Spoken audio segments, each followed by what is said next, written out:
So today I'm going to go ahead and show you my complete Vanguard retirement IRA account. It's going to be pretty dull because there's only 3 different ETFs in this account, but of course they make up my whole entire retirement account.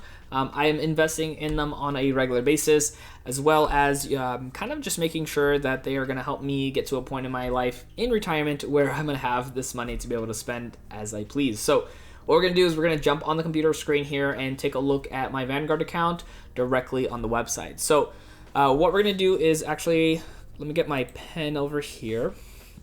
So you're going to see a couple different numbers here, and I'll kind of go over them. If you are a Vanguard user, some of this might look familiar. If not, maybe you're just curious about some other guy's retirement account.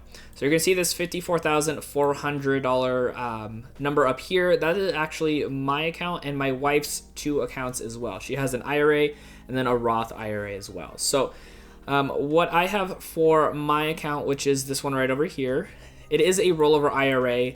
And then I have about $47,174.79 in this account.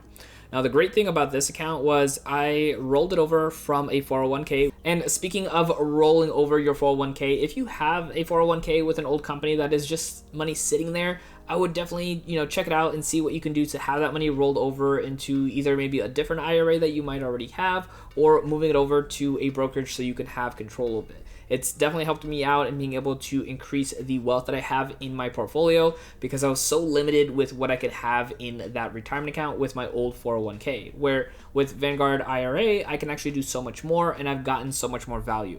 That $47,174, I remember, I believe it was like $32,000 or $33,000 I rolled over. So a majority of that was actually growth on its own and not very much of what I put into it. So it's really vital for me personally to make sure that I have control over my retirement account versus the old 401k company, which might not even be doing anything with it.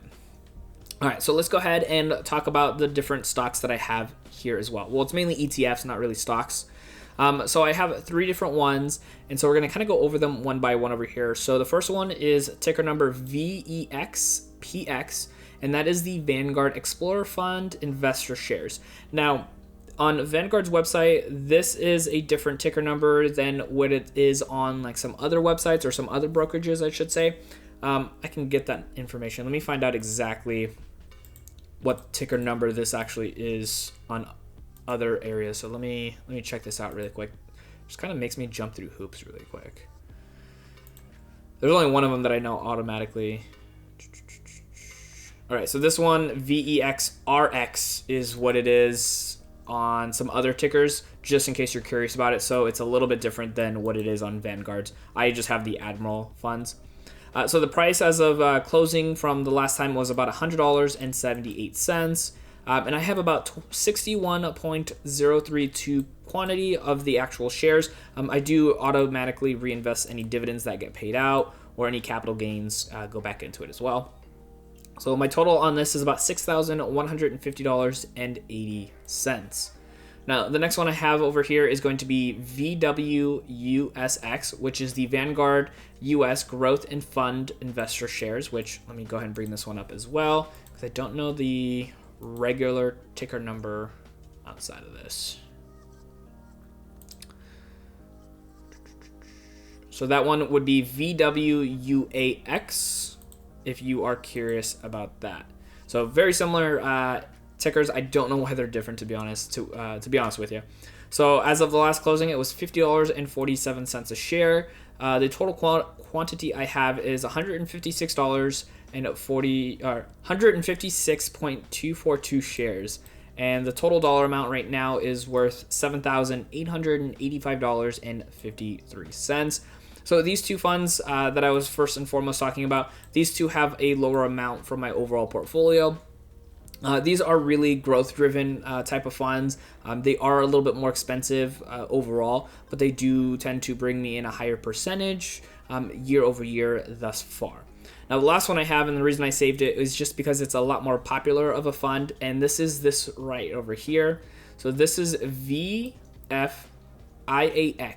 But the ticker number on all other brokerages, a lot of people know this one, and I love it as well, and that is VOO. So this is the exact same fund. So there's nothing different between this and then the actual VOO fund. So these two are essentially the same thing. On here, it's just called Vanguard 500 Index Fund Admiral Shares. The last closing price was $288.65, and I have a quantity of 114.805 shares, totaling about $33,138.46. Now, I do get a lot of people sometimes in my dividend videos where I share how much I actually earn in dividend income. They typically ask me how much I have in my retirement account because that one brings in the most in dividends. Even though none of these funds are really dividend focused, VOO does typically have anywhere from like a 1.8 to like a 2.1% yield.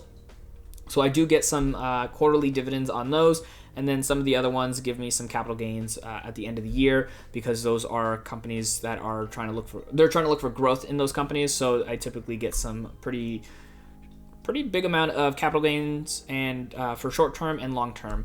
And those are the three funds. I used to have quite a bit more, but I figured out that a lot of the funds that I had were really interchangeable. So I decided to just stick with these just so that way I can have my money growing at a much faster rate because I'm not really focusing on the dividend side of this just yet. Maybe in the future I can switch these funds over to dividend focused as I am trying to near retirement. Now, one thing I'm going to show you as well too is the actual performance of the stock. So let me go ahead and click over here on performance so we can kind of just gauge on how these stocks did together, or ETFs. I keep saying stocks.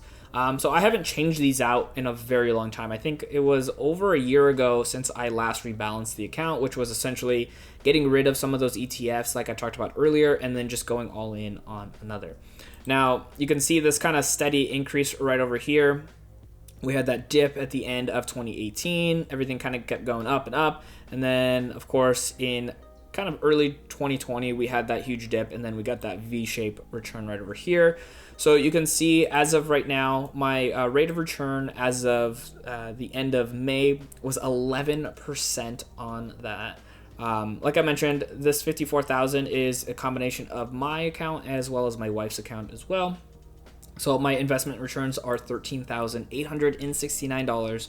And that is much better than me leaving my account with my old 401k, which was with my old company, and that was invested in, I believe, if I'm not mistaken, one of those like target funds where it's like trying to target my 2060 retirement.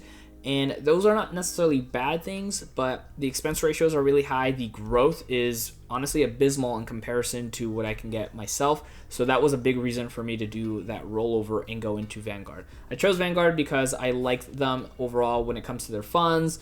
So I figured it was just easier to go with this broker when it came to retirement. I do like them. Their system is a little bit complex when it comes to, or a little cumbersome, I should say, when it comes to kind of like buying and selling, especially in comparison to a lot of these new brokerages like M1 Finance or Robinhood or even Webull for that matter.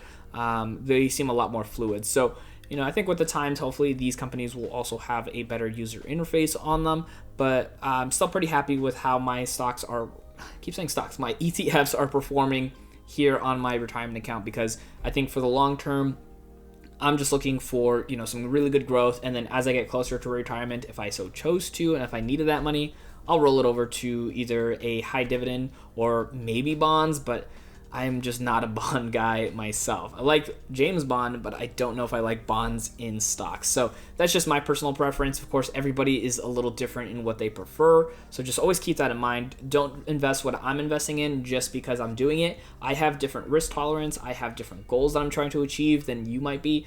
You might be in a different financial position as well. So these are things you just want to consider as you're going through the process. I just hope that these kind of give you some starting points and what you can do. But overall, this is the different stuff I have. On my wife's account, I just have her under the VFIAX, which is that VOO ticker as well, and just have that one solely in there. Since I had a little bit more in my account, I went with some riskier ETFs on a little bit of my money, but that's just kind of how I've been trying to play it, trying to figure out what I can do to have that money grow decently without having to put too much effort into it. Since it's retirement, I'm kind of like setting it and forgetting it, where I also do talk about a lot with my M1 Finance investing account, which is more taxable, where I'm trying to build a dividend income.